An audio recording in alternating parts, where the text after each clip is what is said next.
مولاي صل وسلم دائما أبدا على حبيبك خير الخلق كلهم.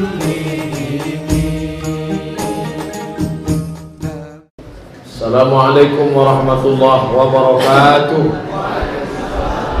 Alhamdulillah wassalatu wassalamu ala Rasulillah wa ala alihi wa sahbihi wa man tabi'ahu wa mawala. Obat sihir. Pertama baca Al-Fatihah, kedua ayat kursi, ketiga kul huwallah, keempat kul huwal falaq, kelima kul huwal bin nas.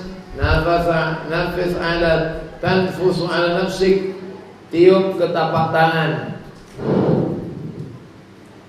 Atau tanfusu fil ma, atau tiupkan ke air. Dah. Wa idza tarahta fi sab'a waraqat, kalau ditambahkan 7 daun sidir.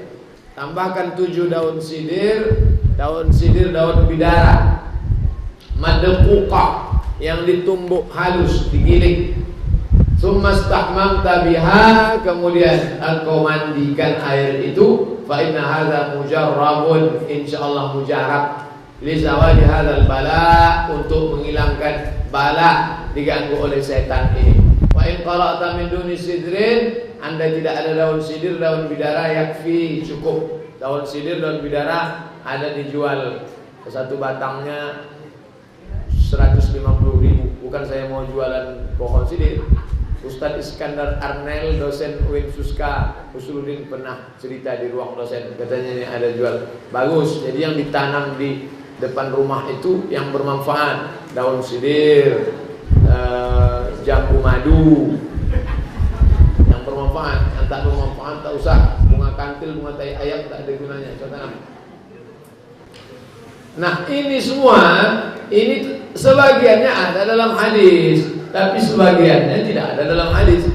Itu ijtihad ulama. Nah ini, jadi kalau dipakai, kita masih dengan kaidah, kalau tidak dibuat Nabi bid'ah. Tidak dibuat Nabi. Sebagiannya ada dibuat Nabi. Doa khatam Quran dalam Masjid Nabawi, Masjidil Haram. Salat tarawih 1 malam 1 juz.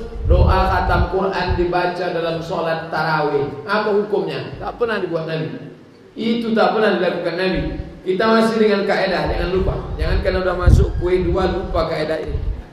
Minta ganti mikrofon ini agak sakit.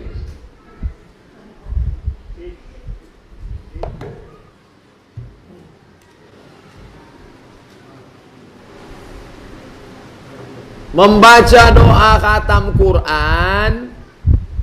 Pernah tak Nabi ngumpulkan sahabat, ayo kita baca doa khatam Quran? Tak ada. Mana ada? Itu adalah perbuatan Anas ibnu Malik. Anas bin Malik idza khatamal Qur'ana jama'a ahlahu wa auladahu. Dikumpulkannya anaknya, dikumpulkannya istrinya, lalu dia membaca doa khatam Quran. Itu di luar salat.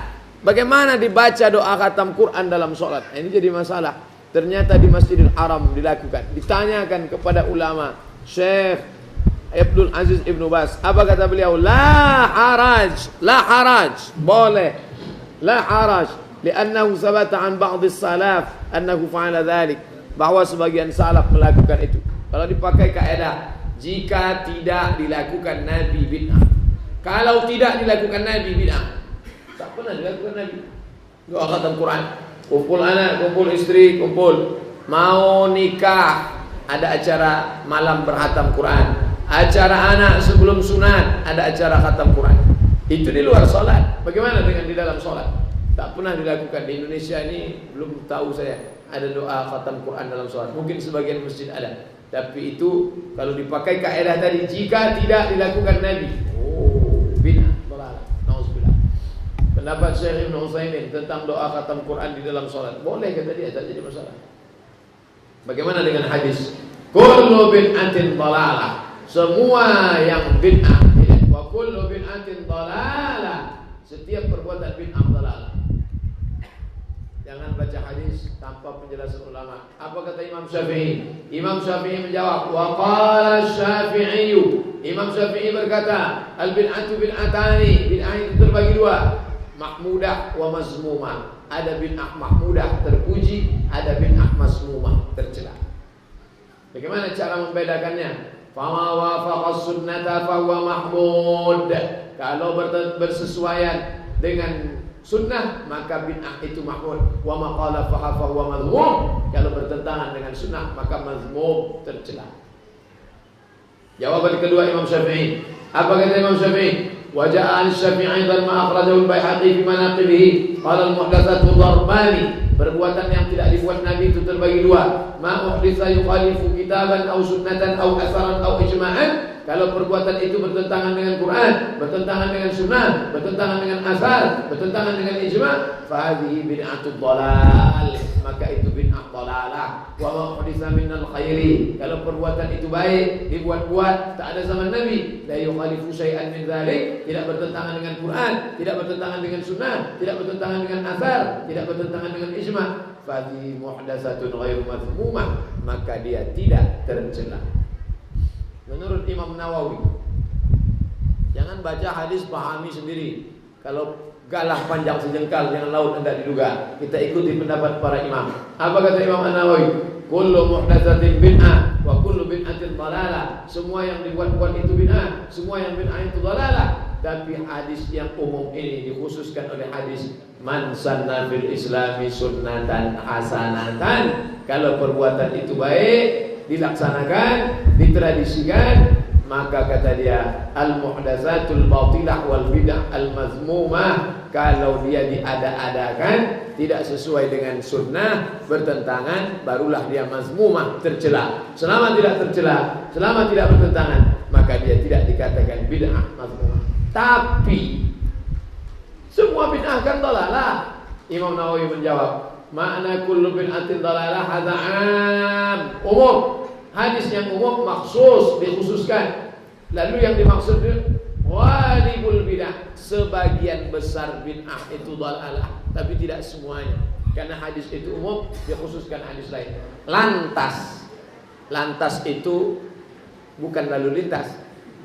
Lantas kriteria bid'ah dhalalah itu apa? Kriteria bid'ah dhalalah menurut Ibnu Hajar al-Asqalani, wa tahqiq annaha an kanat mimma tandarij tahta mustahsan fi syar'i fa huwa hasanah. Kalau dia baik, tidak bertentangan dengan Quran Sunnah, hasanah. Wa in kanat mimma tandarij tahta mustaqbah. Tapi kalau dia buruk, tak baik, maka dia mustaqbah. Menurut Ibnu Hajar al-Asqalani, fa ma wafaqa sunnah fa hasanah. Kalau dia baik maka hasan. Wa ma khalafa fa dhalalah. Kalau bertentangan dengan Quran hadis maka dia dhalalah. Kriteria bid'ah dhalalah. Satu. Nah, ini penting. Saya tidak setuju dengan orang asal ini buat apa nih? Bid'ah hasanah nih, bid'ah hasanah nih. Asal saya nak otaknya dia bid'ah hasanah nih, bid'ah hasanah. Apa itu bid'ah hasanah? Keyakinan batil yang berkaitan bid'ah dhalalah, keyakinan batil yang berkaitan dengan dasar-dasar agama Islam. Misalnya menyerupakan Allah dengan makhluk, mengatakan Allah duduk di atas aras seperti duduknya orang di atas kursi, mengatakan bersatu dengan Tuhan, manunggaling kaula Gusti, panteisme, manunggaling kaula Gusti, menyembah Allah namun menghadapkan diri beribadah kepada selain Allah, atau mengatakan Al-Quran tak lengkap, mengingkari takdir, mengkafirkan selama muslim, mencaci maki sahabat Nabi, mengatakan selain Nabi maksum, pernyataan bahwa agama Islam tak relevan dengan zaman. Semua keyakinan yang dibuat-buat ini bid'ah dhalalah. Dua, merubah bentuk ibadah yang sudah disyariatkan. Contoh, dikurang atau ditambah. Misalnya rakaat salat wajib dibuatnya zuhur 5 rakaat. Mengurang takaran zakat fitrah, mengurang jumlah sujud dalam salat, mengganti surat Fatihah dengan surat lain, merubah lafaz azan, membuat sujud sebelum rukuk. Nah, itu bid'ah dhalalah. 3, merubah waktu ibadah seperti sholat subuh jam 9 pagi. Mahasiswa banyak sekarang sholat subuh jam 9 pagi. Itu bid'ah dhalalah. Puasa setengah hari untuk mengajar anak-anak tak apa-apa. Atau merubah tempat ibadah, tawaf di Bukit Keramat. tawaf di kuburan dan sebagainya, itu dhalalah. 4. Meyakini ada suatu keutamaan pada suatu ibadah yang dilakukan dengan cara khusus tanpa ada dalil syar'i. Misalnya berpuasa dengan menjemur diri di panas dapat pahala. Siapa yang puasa jam 12 siang berpanas-panasan pahalanya lebih besar. Itu dhalalah tuh. Berpuasa selama 40 hari akan dapat ini, dapat itu, dapat ini. Itu dhalalah tuh. Namanya puasa dhalalah di Mas Kanjeng. Sholat dengan pakaian tertentu akan dapat keutamaan tertentu. Siapa yang sholat pakai sarung warna hijau, peci hijau, sorban hijau, maka akan dapat bidadari berwarna hijau di surga Jannatun Na'im. Dhalalah. Diam pada hari Senin mendapatkan keutamaan khusus. 5. Menyatakan keutamaan khusus pada waktu tertentu, tempat tertentu, orang tertentu, zikir tertentu, surat tertentu. Orang tertentu, zikir tertentu, tempat tertentu, pahala tertentu. Siapa yang berzikir pada hari Jumat, tepat di bawah cahaya matahari, maka akan dapatkan ini. Nah, itu tak betul. Dhalalah. 6. Membuat ibadah khusus dengan cara tertentu, dengan jumlah tertentu, dengan keutamaan tertentu. Siapa yang sholat 100 rakaat pada malam maulid dapat ini dan ini. Itu tak betul, tak ada dalil. 7. Berkumpul melakukan suatu ibadah pada waktu tertentu, tempat tertentu, dengan keyakinan ada balasan tertentu terhadap perbuatan tersebut. Adapun berkumpul di masjid pada malam Maulid Nabi dengan mendengarkan bacaan Quran, ceramah seputar sejarah Nabi, atau malam tahun baru hijrah, muhasabah, sangat dianjurkan memanfaatkan momen tertentu membahas masalah tertentu. 8. Membuat batasan tertentu dalam takaran, jarak, jumlah bilangan, waktu yang telah ditetapkan syariat Islam, seperti berat nisab zakat, jarak qasar salat, jumlah bilangan kafarat, jumlah batu melontar jumrah, ditambahnya, dibuatnya 14. Kenapa kau buat 14? Setan sekarang sudah bertambah banyak. Nah, itu kan itu.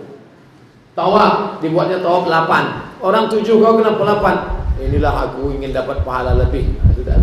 9. Semua perkara yang dibuat-buat tanpa ada dalil dari syariat Islam, apakah dalil itu nas atau pemahaman terhadap nas, atau secara terperinci, atau secara global, maka itu disebut dengan bid'ah, dhalalah. Habis tentang masalah bid'ah. Masuk pembahasan kedua, maulid.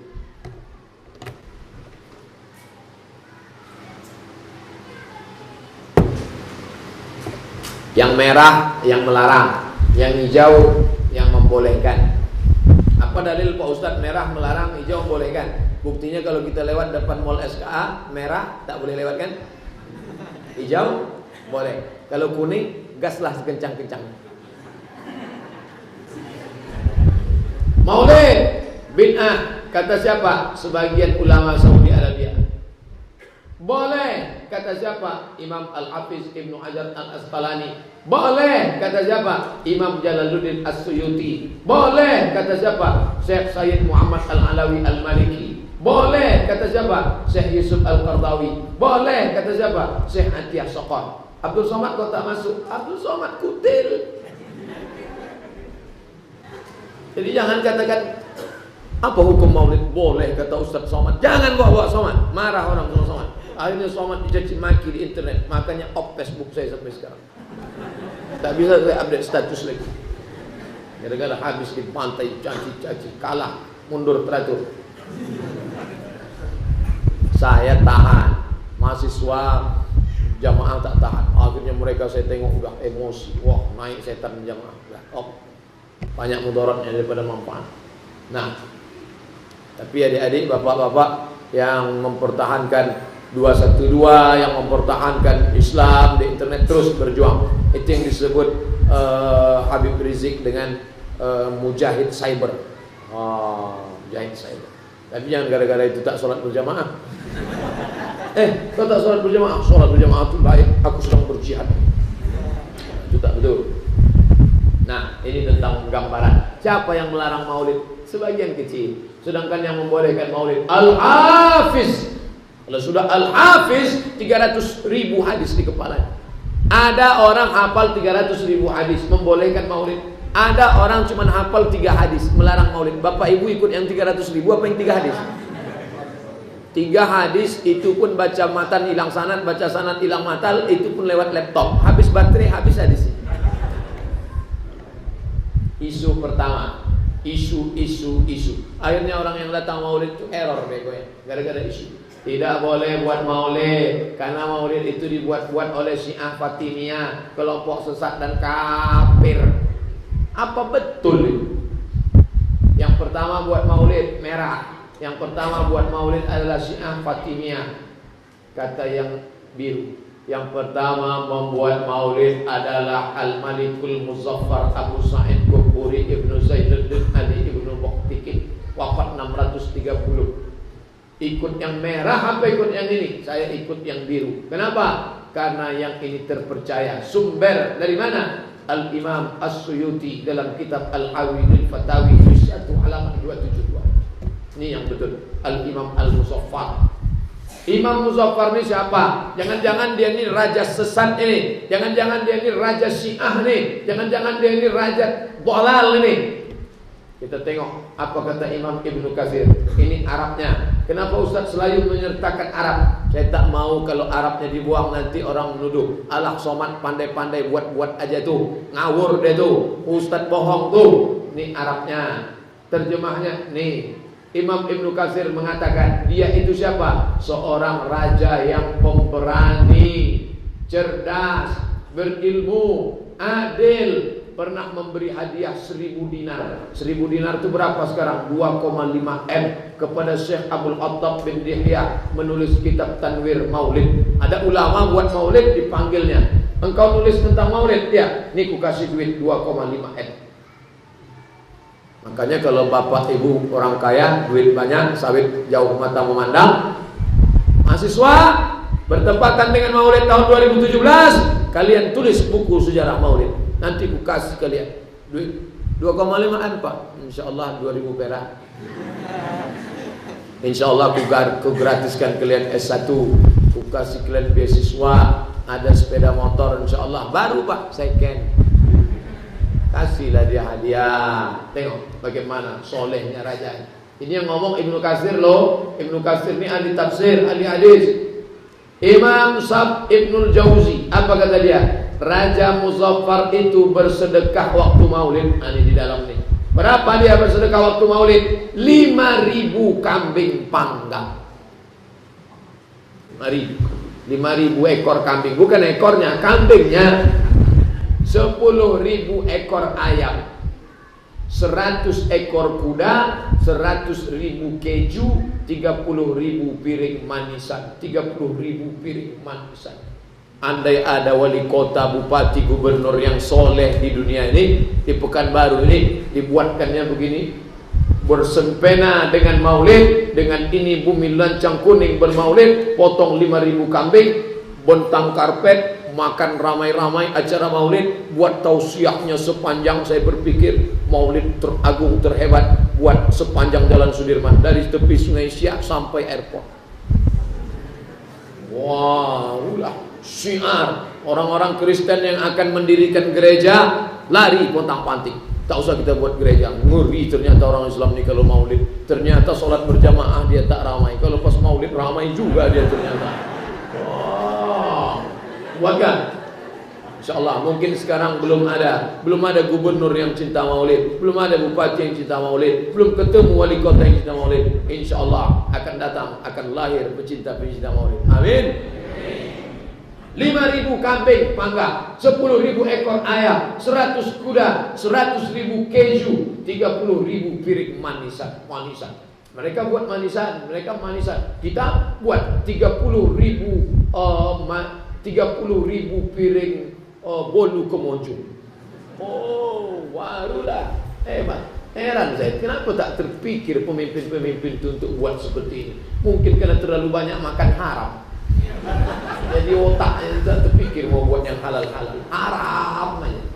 Pikirannya gimana? Studi banding ke Bali dengan orang telanjang. Isu kedua, tak boleh buat maulid karena maulid itu isinya maksiat. Jangan buat maulid, isinya maksiat. Masjid Ruhul Jadid udah buat maulid? Udah. Ada maksiat kemarin. Apa isi maulid itu? Ini Arabnya, ini terjemahnya. Isi maulid itu yang pertama, qiraatul Quran, membaca Al-Quran. Yang kedua, baca kisah riwayat Nabi. Yang ketiga, ta'am, makan. Nabi lah.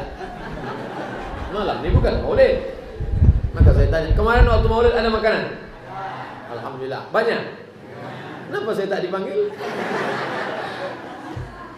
Nah, tengok, orang yang melakukannya dapat pahala. Kenapa? Karena dia mengagungkan lima fihi min ta'zimi qadrin Nabi sallallahu alaihi wasallam wa izharil far'i wal istibsyari bi maulidihi syarif sallallahu alaihi wasallam.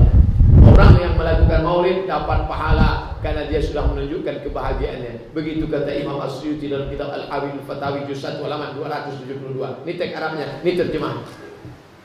Siapa bilang isi maulid buat dosa maksiat? 3, tidak boleh buat maulid karena maulid tak pernah dibuat Nabi.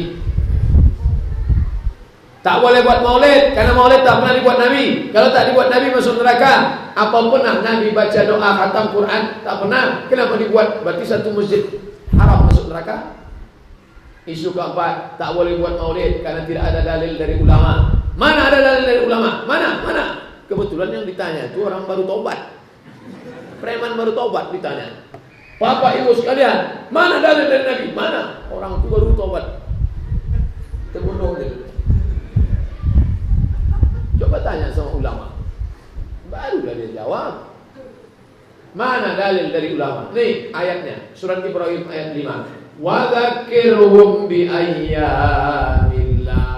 Ingatkan mereka tentang ayat-ayat Allah, hari-hari Allah. Apa maksudnya? Ini maknanya. Ingatkan mereka kepada nikmat-nikmat Allah. Ingatkan mereka tentang nikmat puasa. Ingatkan mereka tentang nikmat sehat. Ingatkan mereka tentang nikmat hidup. Ingatkan mereka tentang nikmat anak. Tapi nikmat yang paling besar adalah nikmat datangnya Sayyidina Muhammad sallallahu alaihi. Ingatkan mereka tentang maulid. Karena kalau maulid ini tak diingatkan, mereka lupa. Jingle bell mereka ingat 25 Desember. Merry Christmas and Happy New Year mereka ingat. April Mop mereka ingat. Halloween mereka ingat, diberinya labu, gambar hantu, gambar setan. Valentine mereka ingat. Tanggal berapa Valentine? Alah, pura-pura tak ingat. Rasulullah mengenang hari lahirnya. Apa betul Nabi tak ada mengenang hari lahirnya? Nih, Nabi mengenang hari lahirnya. Su'ila an saumil isnain. Nabi ditanya tentang puasa hari Senin. Kenapa engkau puasa hari Senin ya Rasulullah? Apa kata Rasulullah? Dzaka yauma wulidtu. Hari Senin aku lahir. Fihi wa yauma bu'istu au unzala alayya fihi. Hari Senin aku diturunkan wahyu. Hari Senin aku dilahirkan. Jadi kalau ada orang mengatakan, mana pernah Nabi nyinggung-nyinggung hari kelahirannya? Ini ada. Ente menutupi kebenaran. 3, puasa Asyura itu syukur nikmat. Nikmat apa? Puasa Asyura kemarin, Mama puasa apa? Asyura. Asyura itu apa? 10 Muharram. Kenapa puasa 10 Muharram? Entahlah, dari dulu memang udah begitu. Puasa 10 Muharram karena pada tanggal 10 Muharram Allah menenggelamkan Fir'aun. Jadi kalau orang kafir dimatikan Allah, kita bersyukur. Ustaz, Ahok mati, alhamdulillah. Fir'aun tenggelam, alhamdulillah. Maka Nabi Musa bersyukur tenggelamnya Fir'aun. Apa dia? Puasa Asyura. Bersyukur atas nikmat Allah diulang tiap tahun. Kapan Nabi Musa diselamatkan Allah? Tenggelam Fir'aun itu kapan? 1450 tahun sebelum Masehi. Sekarang sudah 2016. 3500 tahun yang lalu.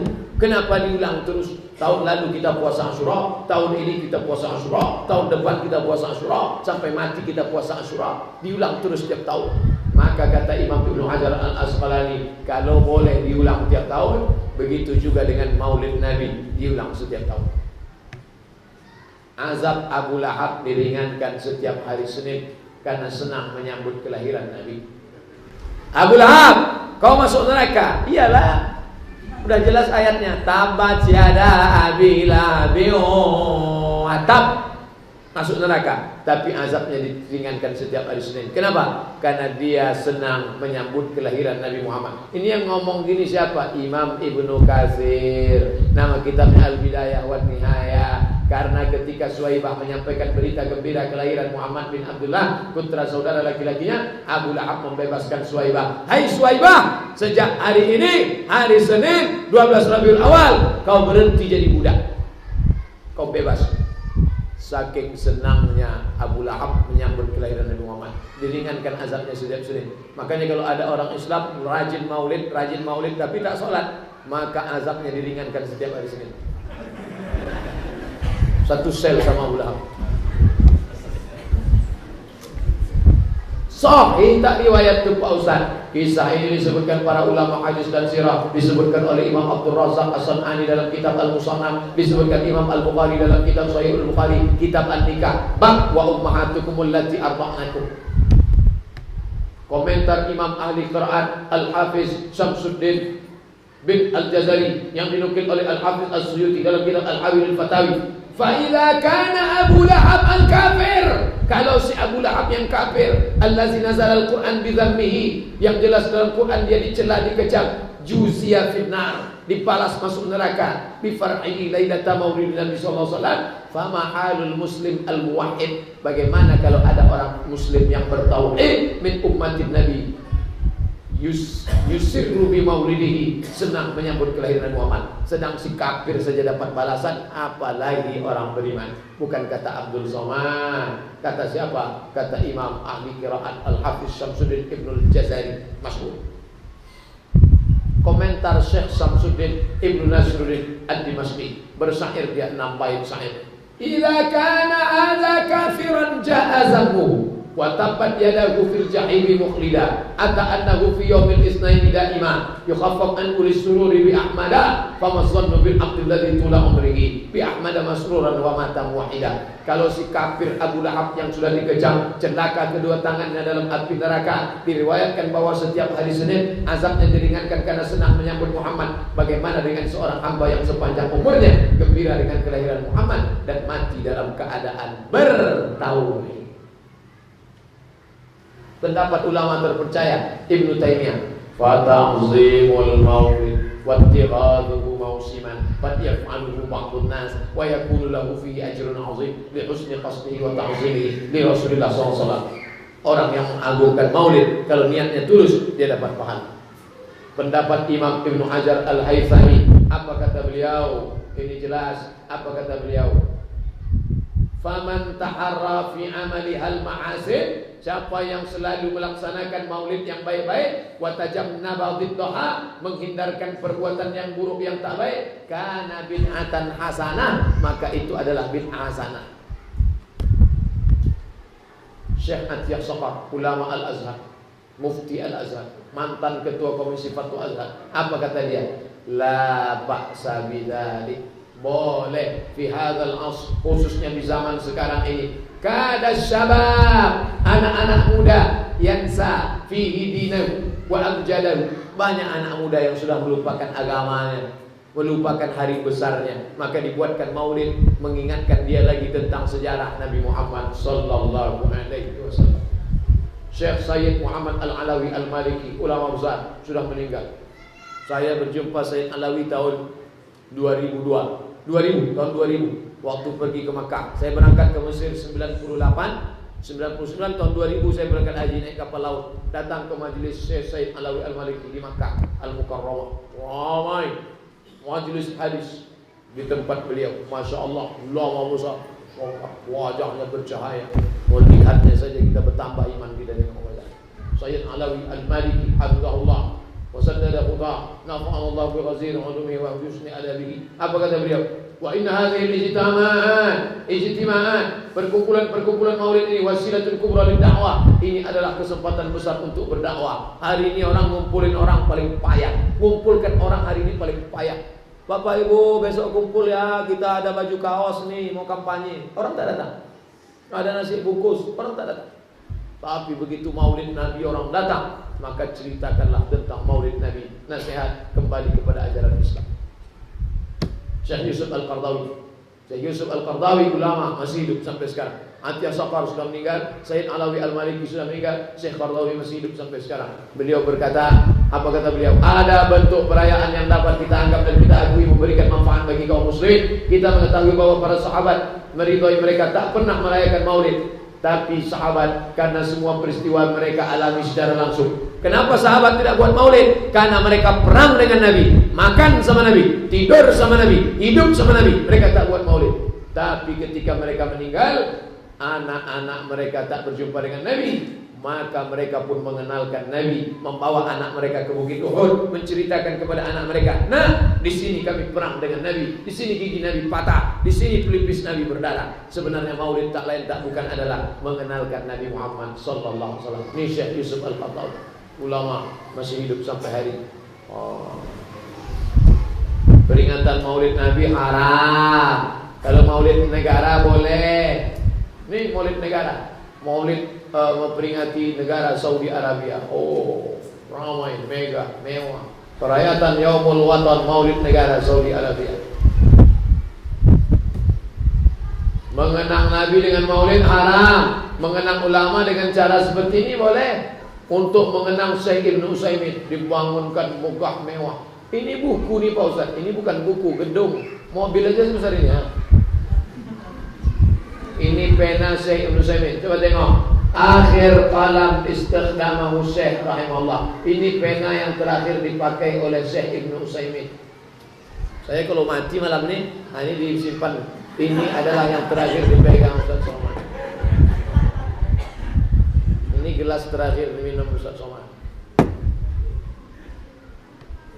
Maulid di Maroko, ini Raja Maroko. Maulid ramai-ramai. Maulid di Malaysia penuh jalan. Maulid di Bangladesh penuh jalan. Seluruh dunia merayakan maulid menyambut kelahiran Muhammad sallallahu alaihi wasallam. Maulid mengenal dan mengenalkan Rasulullah. La yu'minu ahadukum, kamu tak akan beriman hatta akuna ahabba ilaihi, sampai kalian lebih mencintai aku min ahli, daripada istrinya, wa malihi, daripada hartanya, wan nasi ajma'in, daripada semua manusia. Bagaimana kita mau cinta Nabi kalau tak kenal Nabi? Maka maulid tak lain tak bukan adalah mengenalkan Nabi Muhammad sallallahu alaihi wasallam. Sejarah hidup Nabi, lahir 40 tahun jadi Rasul, meninggal. Ini harus ada di kepala orang Islam ini semua. Bapak ibu harus bisa menceritakan ini ke anaknya. Ya, Nabi kita itu siapa? Nabi Muhammad lahir tahun gajah, habis itu mati. Tak tahu dia ceritakan lagi. Lebih mencintai daripada anak, ajak anak sholat, perintahkan anak menutup aurat, jaga anak agar melaksanakan sunnah-sunnah Nabi, berikan anak buku-buku tentang Nabi. Tadi Ananda membaca surat pendek, menceritakan artinya. Masya Allah, itu tanda cinta kepada Nabi. Yang penting bukan maulidnya, tapi caranya. Akan datang kalau tak mau maulid pakai acara ceramah, oke, tak usah buat ceramah. Jadi apa? Lomba cerdas cermat isi kandungan sejarah Nabi. 100 soal bagikan sebulan sebelum maulid, bagi anak-anak hafal. Habis itu pertanyaan, kapankah Nabi lahir? 12 Rabiul Awal. Pertanyaan kedua, hari apakah Nabi lahir? Senin. Mudah sekali. Ketika Nabi lahir, musim apakah zaman itu? Buat program Hatam Kitab Sejarah Nabi. Perusahaan, PT, kepala dinas, kepala badan, kepala kantor, baik yang berkepala maupun tak berkepala, bagikan buku sejarah Nabi. Habis itu lomba Hatam. Siapa yang paling cepat Hatam? Buat. Tapi ingat, bukan cepat-cepat aja. Ini buku yang paling bagus, Ar-Ra'iq Al-Maktum. Ini Arabnya. Saya tak bisa baca Arab Pak Ustaz. Ini terjemahan Indonesia. Indonesia pun tak bisa saya baca Pak Ustaz. Asal saya baca kunang-kunang mata saya. Ditulis dalam bahasa Arab dan Urdu oleh Sofiur Rahman Al-Mubarakfuri. Versi bahasa Arabnya dianugerahi juara pertama Liga Muslim Dunia dalam Islamic Conference of Sirah, menyusul kompetisi terbuka buku sejarah Rasul tahun 1979. Buku ini bersaing dengan 170 manuskrip lain, 84 dalam bahasa Arab, 64 dalam bahasa Urdu, 21 dalam bahasa Inggris, 1 bahasa Prancis dan bahasa Hausa Afrika. Menang juara 1. Beli. Alhamdulillah Pak Ustaz, sudah kami beli. Udah baca, masih bersampul plastik. Lomba baca Barzanji. Barzanji. Siapa itu Barzanji? Nama orang Syekh Zainal Abidin Ja'far Ibnu Hasan Ibnu Abdul Karim Al-Husaini Asy-Syahrzuri Al-Barzanji, wafat tahun 1177. Ini kitab. Al-jannatu wa na'imuha sa'dun liman yusalli wa yusallim wa yubarik alaihi. Allah Allah.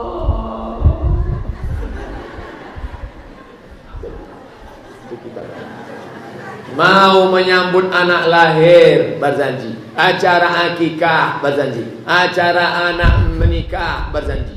Itu tradisi di tempat kita. Kalau di Jawa mereka tidak baca Barzanji, baca apa? Burdah.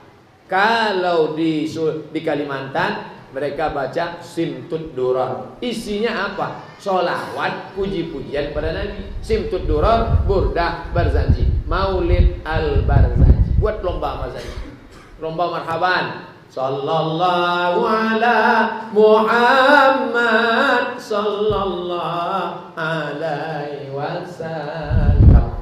Nah, buat lomba selawat, lomba selawat Arab itu. Ada selawat Jawa. Lir ilir, lir ilir. Salatullah, salamullah. Itu selawat Jawa itu. Selawat Sakai belum ada lagi. Apa bukti cinta kepada Nabi? Banyak-banyak selawat. Allahumma sholli ala sayyidina Muhammad wa ala ali Muhammad. Siapa yang berselawat satu kali dibalas Allah 10 kebaikan, dihapuskan 10 kesalahan, dinaikkan 10 tingkatan. Allahumma sholli ala sayyidina Muhammad wa ala ali Muhammad. Allahumma sholli ala sayyidina Muhammad wa ala ali Muhammad. Allahumma sholli ala sayyidina Muhammad wa ala ali Muhammad. Apa tanda cinta kepada Nabi? Jaga warisan Nabi, baca Quran. Ini orang baca Quran di mana nih? Di kereta api. Di Mesir sudah baca Quran hari ini. Tuh di Mesir. Biasa fenomena orang baca Quran di kereta api, di bus. Nih, apa tanda cinta kepada Nabi? Bukti cinta manis salat berjamaah. Asy-syalal, lumpuh, lam yamna'hu minal jamaah, lumpuh tak membuatnya tak hadir salat jamaah. Famadza mana'ana nahnu? Apa yang mencegah kita? Tengok salat berjamaah itu. Orang tegak dia pergi kursi. Nih, NYPD, New York Police Department, polisi Amerika Muslim sholat berjamaah. Ini baru jadi hansip lah tak sholat. Mohon maaf Pak Hansip, jangan berarti sebenarnya. Polisi sholat. Habis. Itulah kaji kita malam ini. Intinya adalah bid'ah dan maulid. Mudah-mudahan ada manfaatnya. 45 menit sebelum Isya, 45 menit setelah Isya, pas 90 menit.